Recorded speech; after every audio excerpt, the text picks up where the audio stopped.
علی بھی اگلا سوال ہے، عموماً اہل سنت کے ہاں خصی جانور یعنی سیکشول ڈسیبل کی قربانی بڑے شوق سے کی جاتی ہے، جبکہ اہل تشیع ایسے جانور کی قربانی کو حرام سمجھتے ہیں، بلکہ اہل حدیث کا ایک فرقہ جماعت المسلمین بھی خصی جانور کی قربانی کو جائز نہیں سمجھتا۔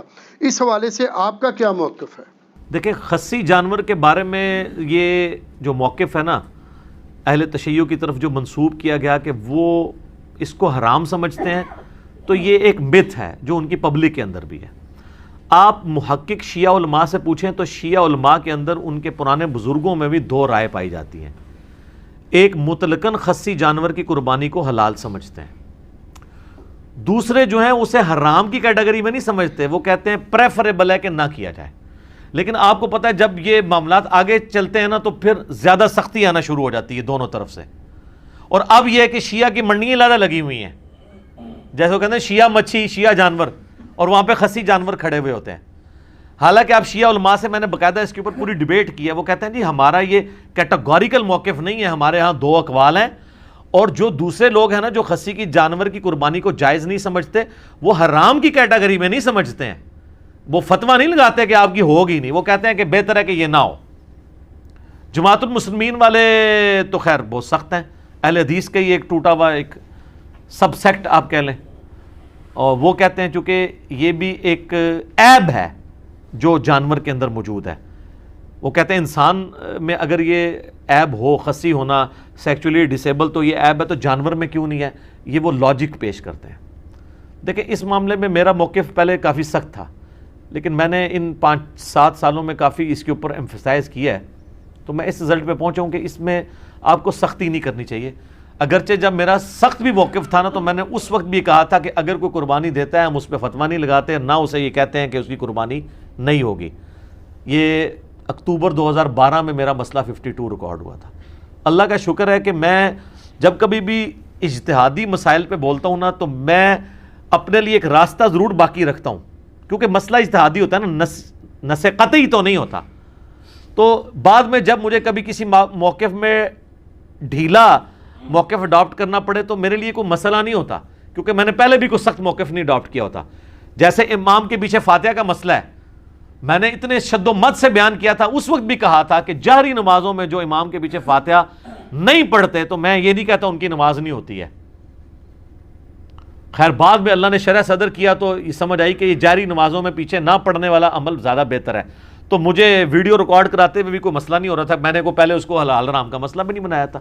خصی کے معاملے میں بھی یہی ہے، پہلے تو آپ اس کو سمجھ لیں کہ یہ خصی جانور کو عیب کے طور پر جن لوگوں نے دلیل کے طور پر پیش کیا ہے تو اس کی اصل دلیل تو ہے قرآن حکیم میں، سورہ نساء کی آیت نمبر 119، جس میں آتا ہے کہ شیطان نے کہا تھا کہ میں لوگوں کو ابھاروں گا کہ یہ جانوروں کے چیریں گے، بتوں کے نام پہ چھوڑتے تھے۔ اس میں آگے الفاظ ہیں وَلَآمُرَنَّهُمْ فَلَيُغَيِّرُنَّ خَلْقَ اللَّهِ، میں انہیں ضرور ابھاروں گا کہ تیری بنائی ہوئی تخلیق کو یہ بدلیں گے۔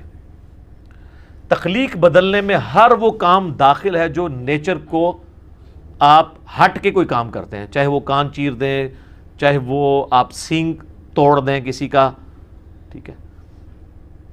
اور اسی کیٹیگری میں تفسیر طبری جو اہل سنت کی پہلی تفسیر ہے ابن جریر طبری کی، انہوں نے اسی آیت کے کانٹیکسٹ میں لکھا ہے صحیح سند کے ساتھ کہ انس ابن مالک کہا کرتے تھے، ابو صحابی رسول ہیں، سنی شیعہ سے بلند ہیں وہ، کہ جانور کو خصی کرنا اس کی تخلیق کو بدلنا ہے۔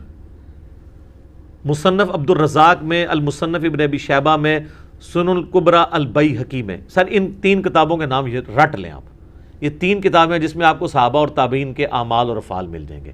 مصنف تو کہتے ہی اس کو ہیں جس میں کثرت کے ساتھ صحابہ اور تابعین کے ہوں، مصنف ابن ابی شیبہ، مصنف عبد الرزاق اور سنن الکبریٰ البیہقی، اس میں آپ کو کئی تابعین کا ملے گا کہ وہ جانور کو خصی کرنے کو حرام سمجھتے تھے، اور کئی کہتے تھے یہ جواز کی حد تک ٹھیک ہے۔ امام احمد بن حنبل سے مسائل احمد ان کی کتاب ہے جس میں ان کے فتاوی ہیں، ان سے پوچھا گیا تو وہ کہتے ہیں میں اللہ سے امید کرتا ہوں کہ خصی جانور کی قربانی درست ہوگی، وہ بھی کانفیڈنس سے نہیں کہتے۔ رہے ہمارے اہل سنت میں تو وہ ایک حدیث کو لے کے پھر رہے ہیں جو سنن ابی داؤد میں، اور روایت تو ضعیف ہے کہ نبی صلی اللہ علیہ وآلہ وسلم نے 2 چتکبرے سینگوں والے مینڈے، کالا چٹا یعنی ان کے اوپر وہ بنے ہوئے تھے نشانات، وہ قربان کیے جو خصی بھی تھے. یہ ابو داؤد میں حدیث ہے. اس کا ایک حصہ تو صحیح مسلم میں ہے کہ آپ علیہ السلام نے 2 چتکبرے مینڈے سینگوں والے قربان کیے اور آپ نے ان کو پہلو کے بل لٹا کے ان پہ پاؤں رکھ کے بسم اللہ واللہ اکبر تکبیر پڑھ کے ان کو ذبح کیا.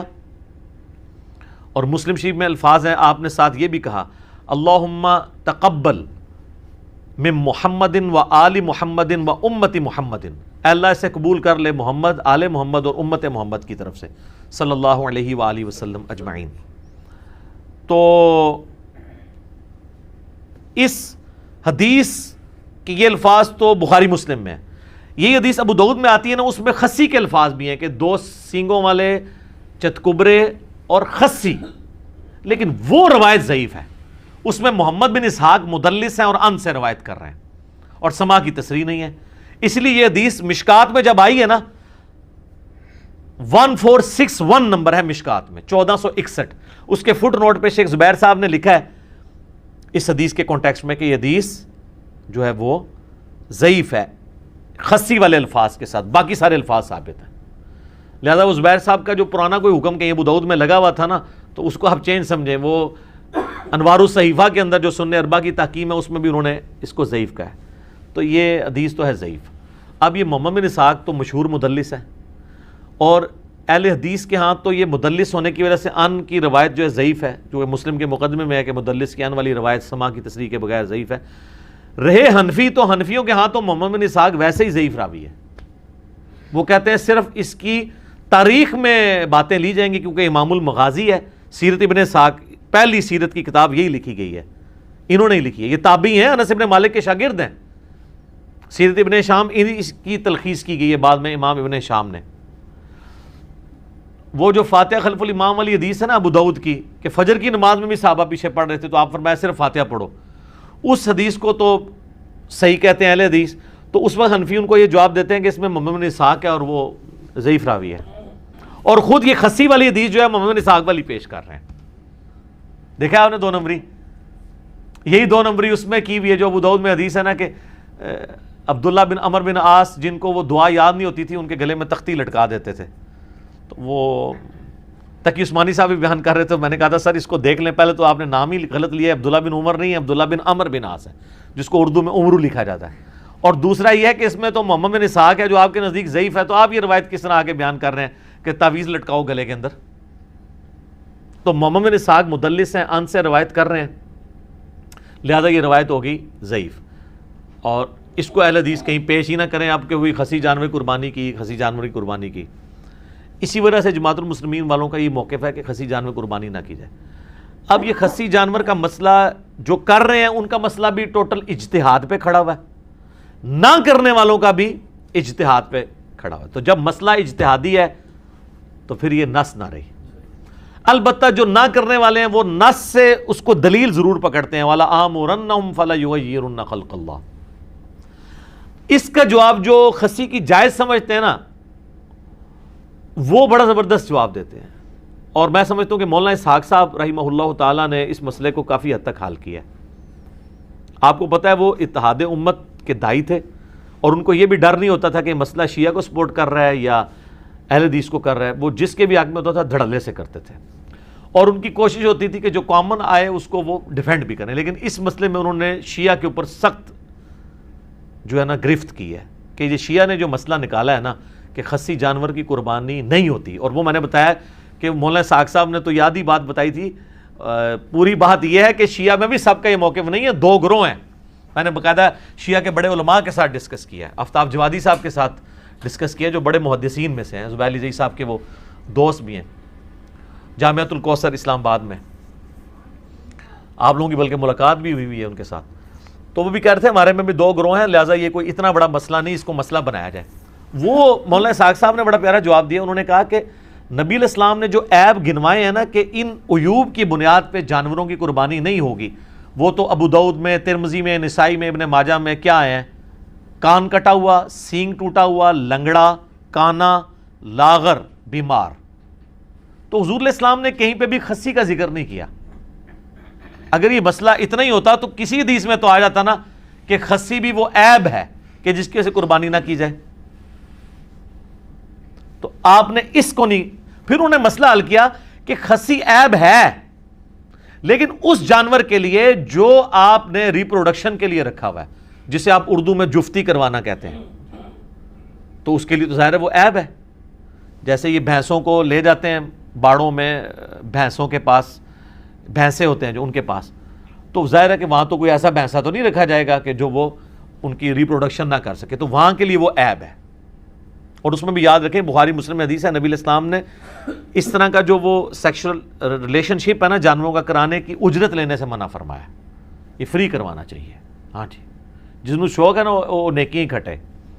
ویسے کوئی دے دیتا ہے, جیسے وہ پیروں فقیروں کے پاس آپ جاتے ہیں دعا کے لیے اور ان کے چندہ باکس میں ڈال دیتے ہیں, وہ تو تحفے میں آ جائے گا, لیکن اس کام کی اجرت نہیں لی جا سکتی. تو یہ مسئلہ اس کیس میں تو یہ عیب ہے. رہا گوشت کھانے کے لیے, تو سر اس کے لیے آپ کو کوئی مفتی نہیں بتائے گا. گوشت کی فیلڈ کے ایکسپرٹ کسائی ہیں. جیسے میں کہتا ہوں کہ آپ نے ایمبریولوجی کا مسئلہ پوچھنا ہے تو ڈاکٹر سے پوچھیں گے, جیولوجی کا پوچھنا ہے تو جیولوجسٹ سے پوچھیں گے. آپ ذرا جو گوشت کے ایکسپرٹ لوگ ہیں ان سے ذرا پوچھیں کہ جانور کا خصی ہونا, اس جانور کا جس کا گوشت آپ نے کھانا ہو, یہ اس کے حق میں عیب ہے یا خوبی ہے؟ تو آپ کو بتائے گا کہ خوبی ہے, کیونکہ اس کی وجہ سے جانور موٹا تازہ ہو جاتا ہے. تو شریعت کو لاغر جانور مطلوب ہے قربانی کے لیے گوشت کھانے کے اعتبار سے, یا موٹا. اچھا, باقی آپ کو پتا ہے کہ وہ جو جس کو آنڈل بکرا یہ کہتے ہیں, یعنی نان خسی جو بکرا ہوتا ہے, عام بکرا, اس کے گوشت کا بھی وہ کہتے ہیں کہ اسمیل وغیرہ کا ایشو ہے. خیر وہ آج کل وہ بھی ٹیکے آ گئے اور ٹیکے لگا دیتے ہیں, اسمیل ویسے ہی مر جاتی ہے, وہ ایشو اب چھوٹا رہ گیا. تو اس اعتبار سے اگر دیکھا جائے تو خسی ہونا قربانی کے جانور کے لیے, لیکن یہ مسئلہ میں اجتہاداً بتا رہا ہوں. آپ جس جعلی روایت کو لے کے چل رہے ہیں نا کہ یہ سنت ہے, وہ تو بالکل غلط ہے. وہ ابو داؤد والی روایت ضعیف ہے, محمد بن اسحاق کی تدلیس ہے. مشکات میں 1461 نمبر 1461 مشکات میں فٹ نوٹ پہ آپ دیکھ لیں, کیونکہ میرے اوپر بھی انہوں نے ہنگامہ کھڑا کیا کہ یہ کہتا ہے حدیث ضعیف ہے.